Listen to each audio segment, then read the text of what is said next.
All right, hey guys, I hope everyone is doing well. This is Rudy.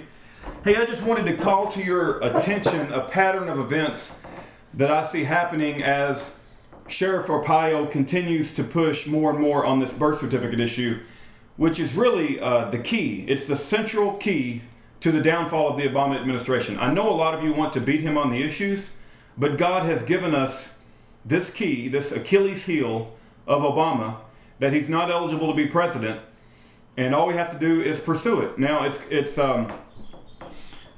just people need to stand up and say that he's not eligible and look at the evidence. But let me bring your attention to some other things that are happening as Sheriff Arpaio pushes this thing further and further out into the mainstream, where they will not be able to ignore him anymore. I'm going to put a link in the information bar where Jeremiah Wright says that the world is dominated by white supremacist policy.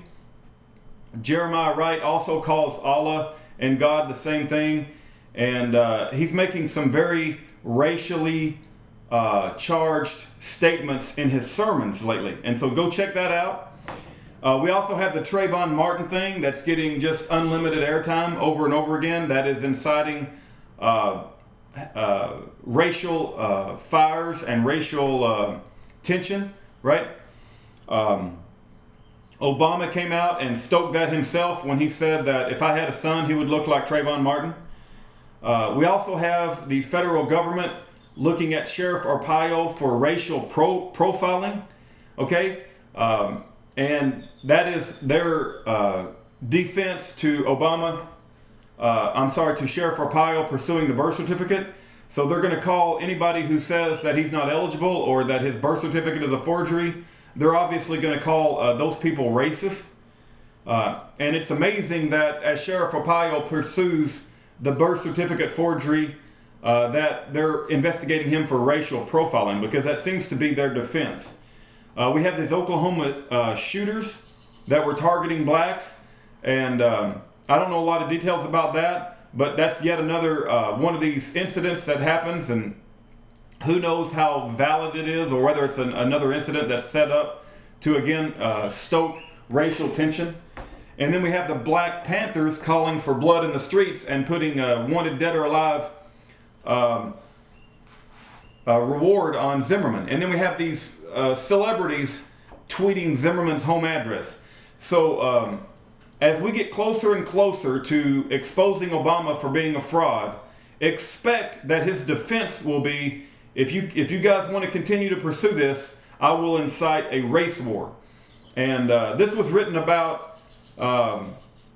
in the Turner Diaries. Go read the Turner Diaries and how the Turner Diaries predicted the Oklahoma City bombing and how they predicted gun confiscation and things along those lines.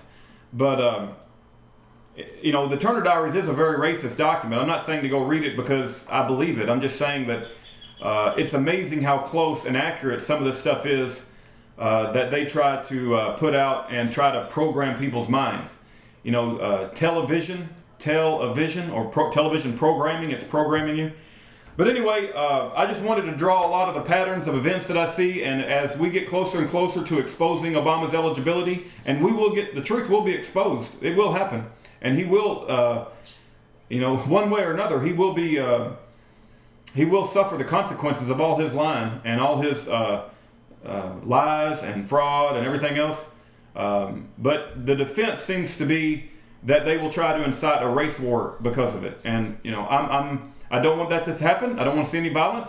I don't want to see anything bad happen to anybody, except I want justice to come. And if my definition of justice is not bad things happening, but you get exactly what you deserved and you're reaping what you sow.